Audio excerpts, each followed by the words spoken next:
Welcome back, guys. Sorry it has been so long. We had harvest and then we've been doing some home remodeling and stuff, and so things have just been busy, but we got some time, so we're gonna make a video now. Basically, the last event the truck went to was back in September, which was the Morgan Prim Memorial event in Petersburg, Illinois. Dirt drags and sled pulling, right? So we had two classes of dirt drags that the truck was in, and then also two different classes of sled pulling, both work stock and stock. And the truck did really, really well. I don't have any videos of the dirt drags, unfortunately, but here's a couple of the sled pulls.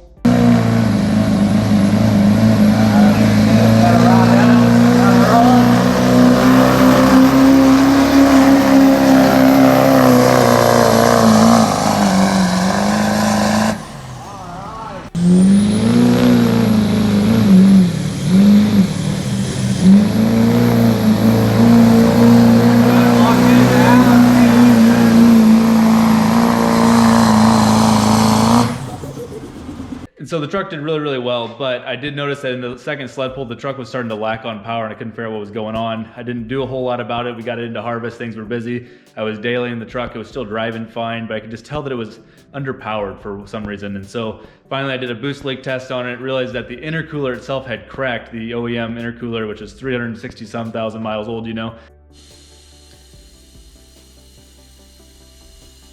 So I went ahead and replaced it with an upgraded unit from XTP. I'd show it to you, but you really can't see anything unless I tear a bunch of stuff out, you know. So just know there's a big hefty intercooler under there now. The truck's been running really, really well ever since.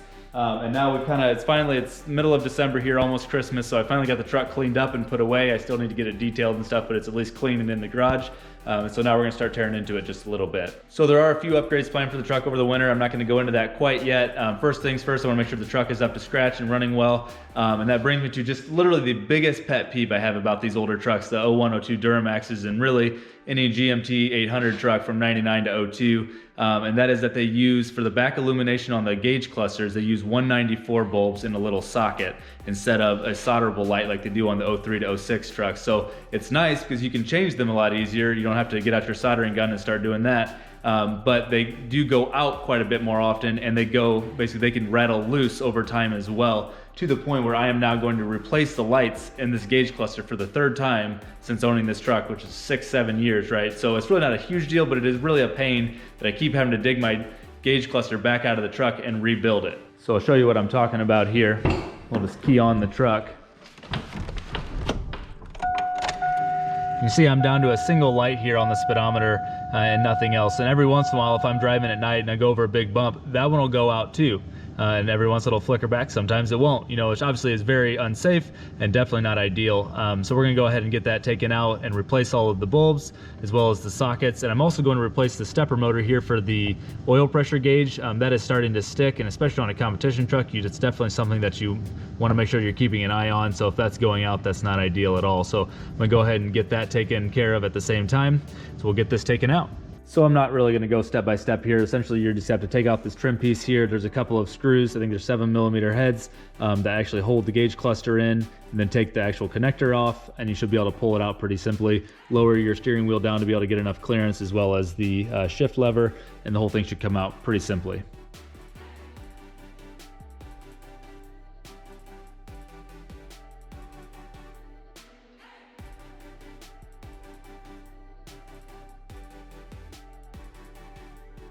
Okay, so the gauge cluster's out. Like I say, it's really not too bad to get that out. Just 4 screws and getting the trim pieces out. So now that it's out here on the tabletop, first thing we need to be able to do is get rid of this black piece on the back here, this cover. And there are just a few clips here around the sides. You use a screwdriver, you might be able to get them with your fingers.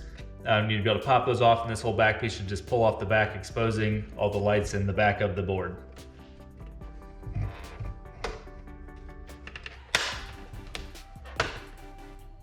See here, I'm just doing it pretty easily by hand, and each one kind of gets a little easier after you get the one before it off.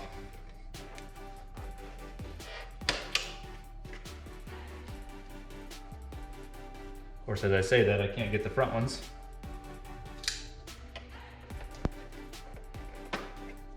Use a knife blade here to pop those. There we go. Now the cover's off. Now on these older trucks, these are your light sockets right here. Just a quick twist and they pull right out. And you can see how easily those won't connect. If they're not in all the way, or they rattle loose over time. You see a lot of these are just loose. So honestly, there's a good chance that a lot of these lights are actually still good, but the bulbs themselves were just loose, or the sockets were just loose and they weren't making a good connection. Okay, so I actually just went and plugged it back into the truck off camera here just out of curiosity to see how many of these sockets, or how many of the lights were actually bad and how many of them were just the sockets. And about half of them were just the fact that the socket itself had been loose.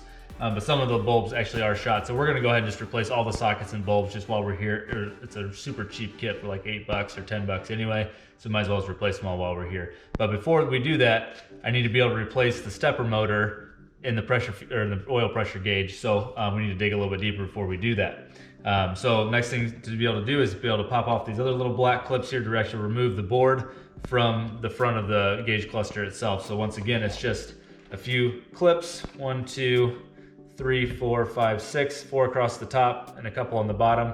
And this whole back board should be able to pull away as well.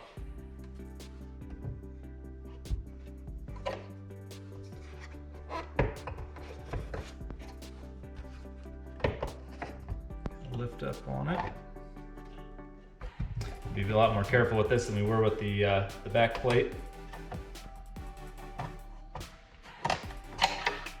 There's that.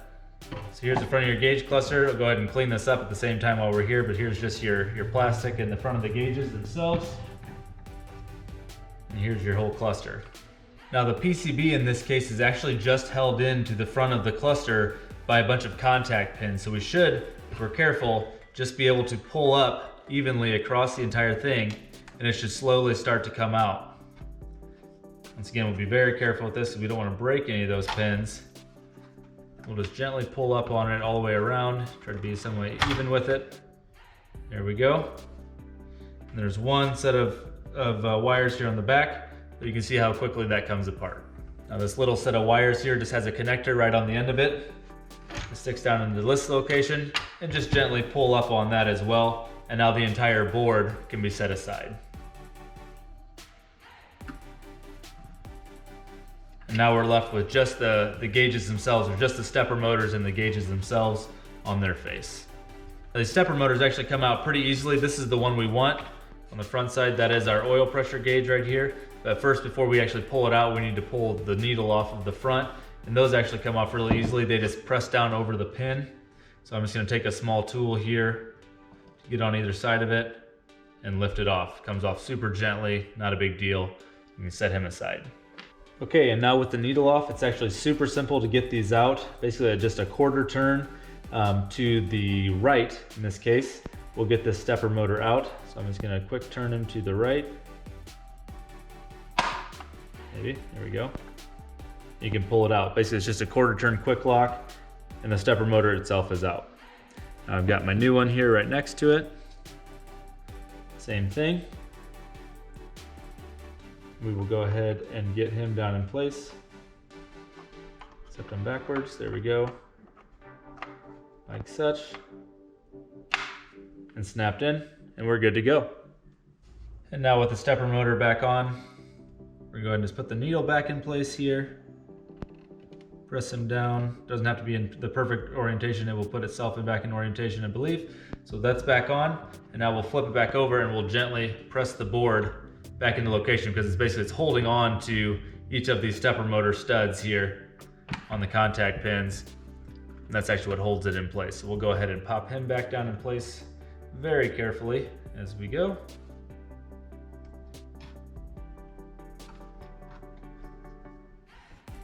And then just kind of press it back down into location. You can see the pins coming back through to know that we're actually getting it down and seated correctly. There we go. Now we're back in good shape. We can go ahead and put the front back on. I'm actually going to clean that up here a little bit before I put it back on.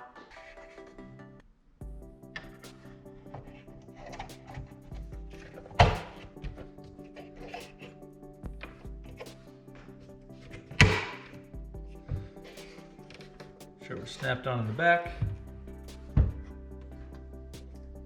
We're snapped on the top.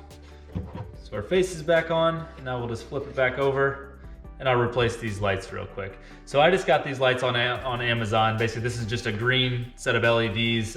They can choose whatever color you want. I will actually post a link for this down below as well if you'd like to get a set. Basically, this just comes with new 194 bulbs as well as the sockets as well. So we'll replace all the sockets and we'll replace all of the bulbs. And it'll leave us hopefully with a nice, well-lit green gauge cluster. So just almost like the stepper motors, these are just little quick quarter turn locks, or I can just turn them slightly to the left, a quarter turn, and pull out the whole bulb and socket together. And I'm just gonna set these aside and replace all of them. That looks like there are 1, 2, 3, there's 6 of them total. Interestingly enough, I've never had any issue with the trouble lights across the top. Going out, so let's pull all these out. And then we'll put new ones in at the same time. Now, one note on this, these are LEDs, they're not halogens, so they are sensitive to which direction that the energy is flowing, right? So we're gonna go and basically just give it our best guess, and then we will have to plug it in and check it to test it to see if we're doing the right thing or not. If they're not, then we'll just have to swap them over. No big deal, but there's no way to know until you're actually in there, unless you wanna actually set up and try to do a continuity test against each one of them. So let's put these in. Do a quarter turn quick as a lock.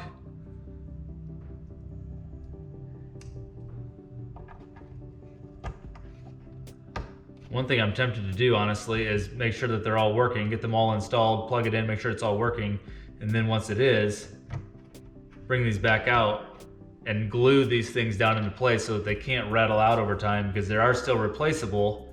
The LEDs would still then be replaceable by pulling off the entire board. It's just a thought I've had. I'm not sure if I'll actually do that or not, but it is one thing that could definitely be done if it was necessary.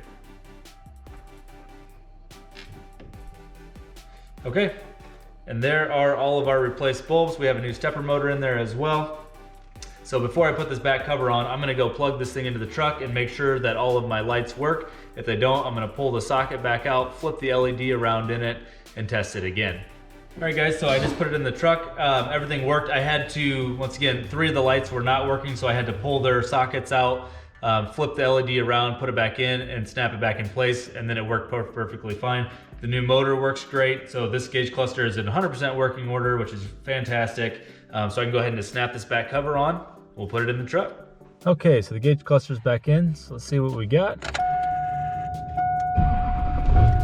ahead and fire up. Looks like we got all of our lights, so we're in good shape there, and our new oil pressure gauge stepper motor looks like it's working perfectly fine as well. So we're in great shape.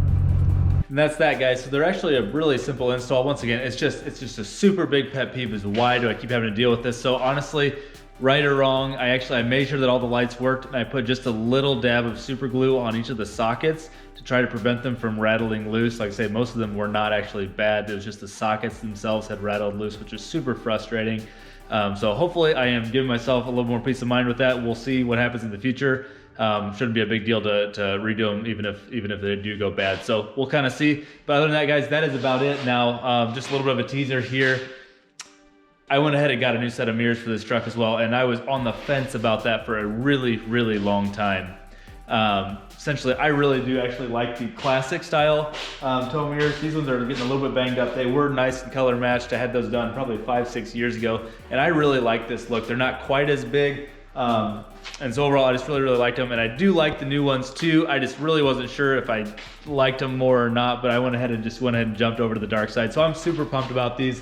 Boost Auto Parts, essentially they are their paintable version, but I'm gonna go ahead and sand down the rest of the body as well, so the entire thing can be color matched, not just the caps. I want the entire thing to be able to be color matched just like these ones were. And I also went ahead and got them with the high output flood for reverse and with a sequential switchback, wow, words, so that they are white when they're running, and then they are sequential amber when the blinker is on. So I am super pumped about those, but I've got a lot of work to get done to them before we can show them off. So that'll be the next video, guys. Thanks for watching.